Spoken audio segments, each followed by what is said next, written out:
Hi guys, good morning! Welcome to my channel. Subscribe and click the bell button para sa mga bagong upload na videos. Maraming salamat po sa mga patuloy na nagtatangkilik ng channel na ito.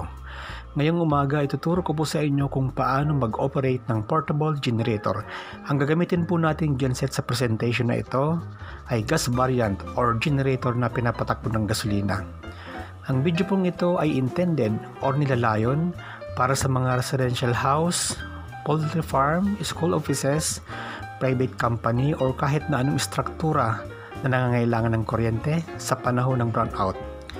Ito po ay sigurado magiging kapaki-pakinabang, lalo na doon sa mga kababayan nating nagnanais na laging mayroong ilaw ang mga kabahayan sa lahat ng oras.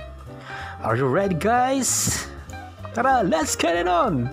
Sa presentation pong ito, ang mga sumusunod ay ang mga kakailanganing gamit.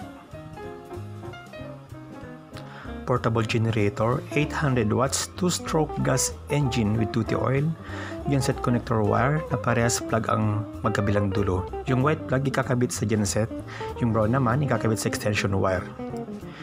8 meters na extension wire, number 14. Yung plug ng extension, isasaksak natin sa kahit anong outlet malapit sa likod ng bahay.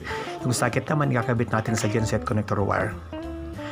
Itong madaling paraan po para mapandar ang inyong portable generator. Una, pumunta po sa electric circuit panel board at i-switch off ang main breaker. Kung ang gamit nyo naman po ay fusible, pullout safety switch, ay ibaba lamang po ang switch para ma-off.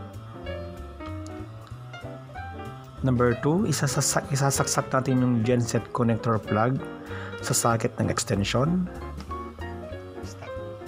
Number 3, isasaksak natin yung extension wire plug sa outlet or socket na malapit sa likod ng bahay.